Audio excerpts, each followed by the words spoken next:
New from 88 Films, and something very different in their range of movies, is The 7% Solution, a Sherlock Holmes movie from 1976, which has an absolutely outstanding cast and directed by Herbert Ross, who did some amazing movies himself.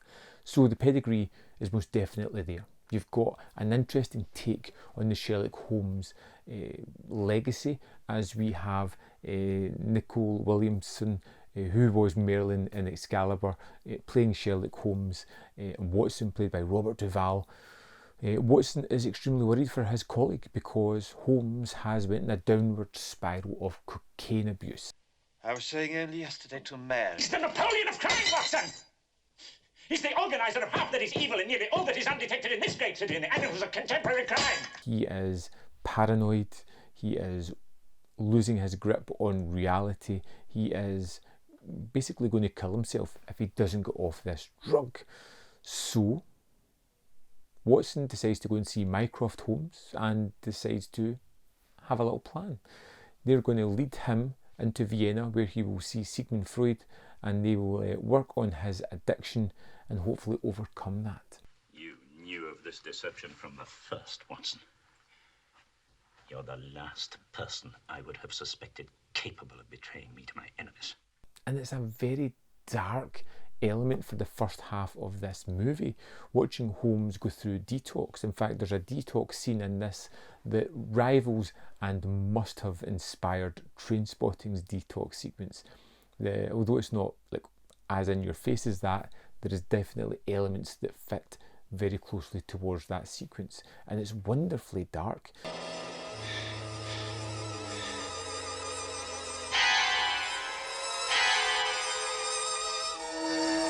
We have this idea of Moriarty being an innocent old man that Holmes has possibly just picked on, and I expected that to go somewhere a little bit differently because Laurence Olivier plays Moriarty in this one, but it doesn't go that way. It plays rather straight-laced with a lot of the elements of Holmes, with the exception of Moriarty, which I kind of like that aspect.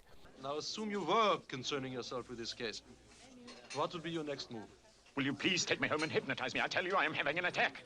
The second half of the movie becomes the solving of a mystery, and it moves almost seamlessly into that. It's a movie definitely of two halves, and it becomes more typical to a Holmes movie later on, and I really liked that investigation element because we have the inclusion of Freud, played by Alan Arkin, who is just excellent in the role, and possibly a close match for Holmes as well. It's the next series of steps that confuse me. Well, if you will permit me, perhaps I can explain them to you. You shut up.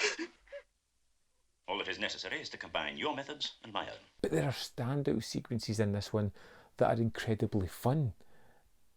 There's a moment where there's a kind of tennis match, which was really exciting. I wasn't sure what was going to happen, and it actually plays into the larger plot later on in a really unique way, which I appreciated even more. There is a ludicrous sequence which, even when you look at how ludicrous it is, it was still exciting, it was still fun, and I was tense at that sequence when they are lured into an arena and kind of hunted down by these 6 horses that have been trained to kill. They're just horses. They're not just horses. They're the most intelligent horses in the world, and they've been taught to kill! It sounds silly, but the sequence is fantastic, and it's just really fun to delve into that kind of film.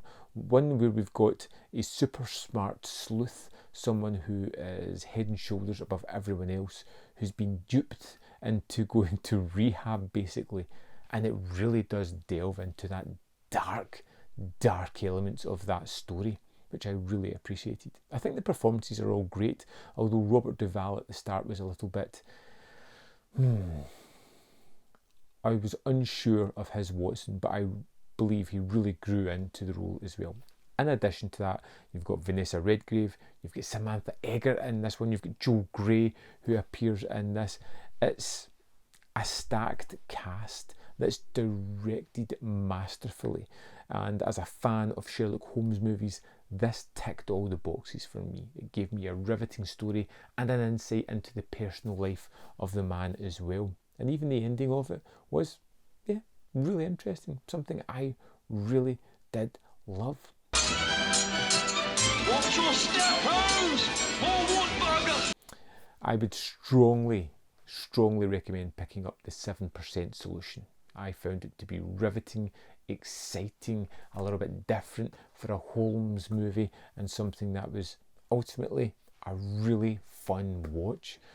Here is a disc for 7% solution. Let's go into special features.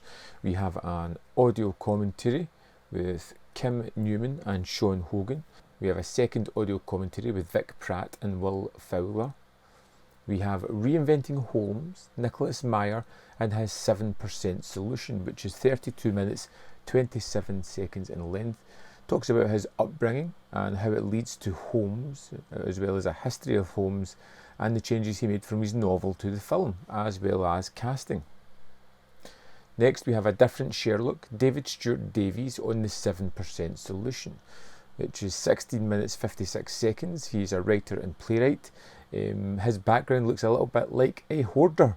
Lots of Sherlock memorabilia, books, pictures. He's talking about the unique aspects of the 7% solution and the influence this had after it was released. Next, we have Working with William. Anne Skinner remembers William Reynolds. Now, she is continuity. This is 9 minutes 34 seconds. This one's a little bit stilted, I feel, just the way it's delivered. Talks a lot about the differences between continuity in the US and the UK. Is fine. When Sherlock Met Sigmund, crew member memories, which is 39 minutes 8 seconds, and it's basically a bunch of crew talking about their memories of the film and sharing anecdotes, and it's really interesting. We have the theatrical trailer and the stills gallery as well, and that is the extras for the 7% solution. I would love to know if you've seen this one. Did you love it? Did you hate it? Did you fall somewhere in the middle? Let me know in the comment box below. We can have a little chit chat about it. As always, there's more content up here. You can see more of my stuff if you are interested.